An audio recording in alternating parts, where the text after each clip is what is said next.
یک مرد 59 ساله که چند سال پیش از آلمان پناهگاه خواسته است، همراه 10 فرزندش در پایتخت این کشور شهر برلین به سر می‌برد.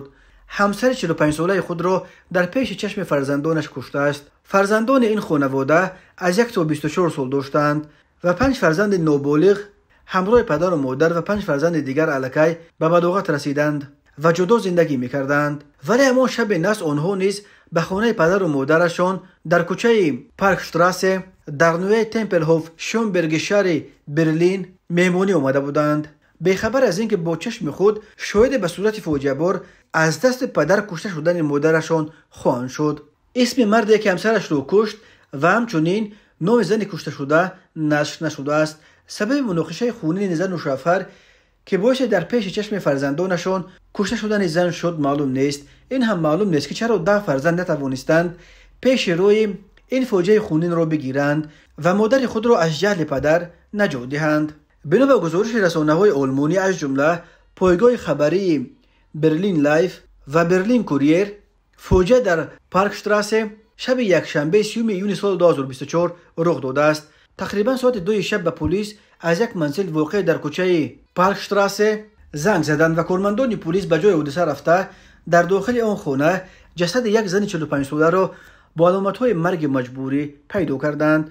سخنگوی پلیس برلین در شهر این حادثه گفت این زن 45 ساله در قسمت سرش جراحت داشت و بر اساس معلومات مقدماتی گمان می‌رود که این جنایت است. برلین لایف با تکیه به منابع خود می‌نویسد که مرد 59 ساله همسرش را زده کشته است. پلیس خبر داد که شعبه تحقیق کشتار به تحقیق این حادثه شروع کرده است و شوهر آن زن را با گمان دست داشتن در قتل بیرحمانه زنش به حبس گرفتند. برلین لایف خبر داد که این عائله بزرگ چند سال پیش از تاجیکستان به آلمان آمده بود و در منزل در پارکشتراسه به سر می‌برد.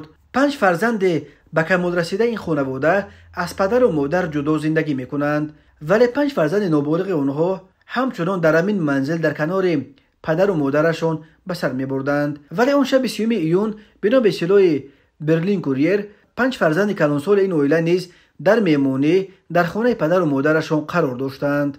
برلین کوریر خبر داد که این عائله همچون پناهجو به آلمان آمده در اینجا درخواست پناهندگی کرده بود. همسایه این عائله در پارکشتراسه به این رسانه گفتند که پناهجویان تاجیک چندان به زبان نیمسی بلد نبودند و به این دلیل با آنها زیاد معاشرت نداشتند. قانونگذاری آلمان برای کشتار همچون جزا از 5 سال زندان تا حبس عمرباد در برخی ایالت‌های علاهده پیش بینی کرده است. کشتار زن در آلمان جنایت مخصوصا وزنین دانسته می شود و به این دلیل مرد پناهجوی تاجیک را برای قتل بیرحمانه همسرش حکم طولانی زندان تهدید می کند. در سالهای آخر 10,000 آزادگان تاجیکستان به کشورهای اروپا از جمله به آلمان کوچیدند. برخی آنها پناهجویند که از ترس تعقیب به دلایل سیاسی یا مذهبی ترک تاجیکستان کردند، ولی بخش اعظم این مردم تاجیکستانی‌های میباشند که به دلایل اجتماعی و اقتصادی و اساساً با آرزوی تامین یک آینده بهتر برای خود و فرزندان خود رو به اروپا آوردند.